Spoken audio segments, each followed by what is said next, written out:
je suis Gabriel, sellier harnacheur à la sellerie GB. Donc je confectionne tout ce qui va sur les animaux, particulièrement ce qui sert à les attacher, les diriger, les maîtriser. Bien évidemment sans leur faire de mal et avec un côté pratique pour le meneur.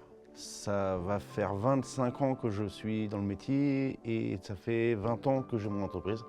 Donc le métier de sellier harnacheur consiste à accrocher les animaux pour pouvoir les manipuler ou travailler avec. L'animal qu'on accroche le plus, c'est le cheval. Mais par contre, je travaille avec plusieurs animaux, pas mal de chiens, puis les vaches, les chèvres, les lamas, tous les animaux un peu de la ferme, particulièrement avec les vétérinaires qui ont parfois besoin d'accrocher les animaux pour faire des interventions sur eux. J'ai toujours été passionné par les animaux.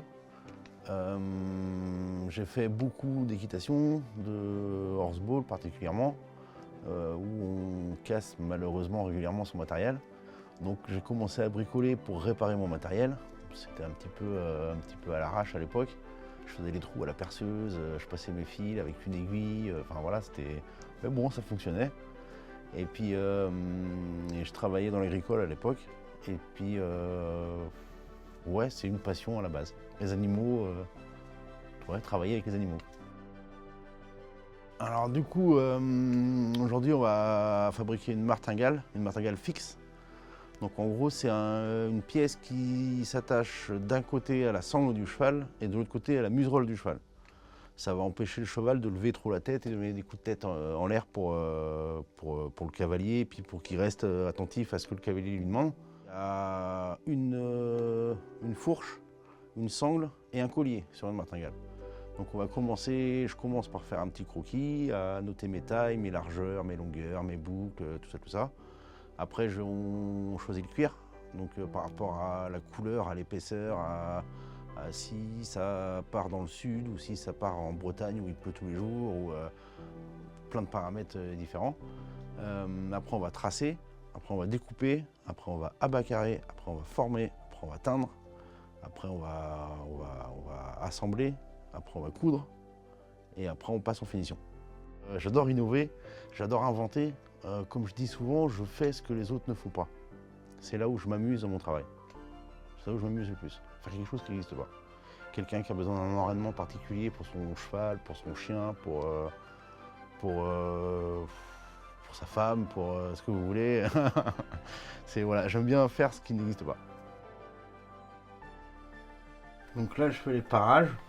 Le but, c'est d'amincir le cuir pour qu'il n'y ait pas de surépaisseur en contact du cheval.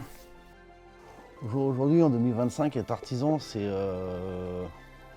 pas facile. Mais comme je dis souvent, je suis au courant depuis le début. C'est pas une mauvaise surprise.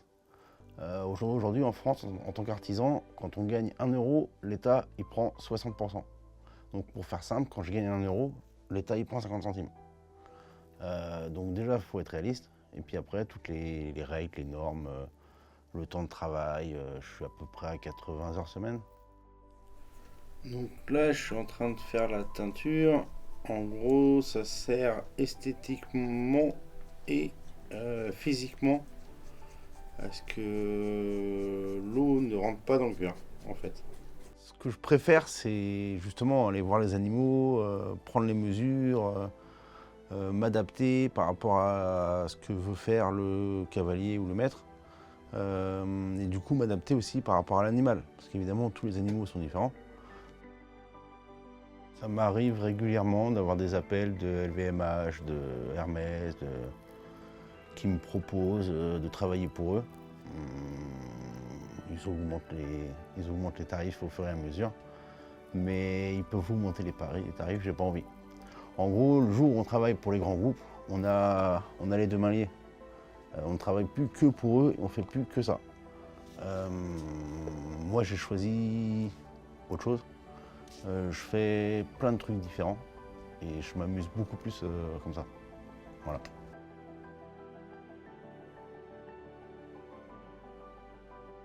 En gros, ici, c'est mon 3e atelier. Donc on va dire que c'est un peu comme la maison. C'est la 3e qui est la mieux. Donc en gros, j'en ai profité, j'ai acheté ici, c'était complètement vide, il y avait de la moquette rouge par terre, pas de peinture, pas d'électricité, pas de chauffage, rien de tout ça. Et donc je me suis dit, c'était intéressant parce qu'il y avait une grande hauteur sous le plafond. Et du coup, j'ai enfilé mon costume de menuisier et puis je me suis fabriqué mon atelier. Ouais, je ferai tout pour rester là parce que j'ai jamais été mieux qu'ici.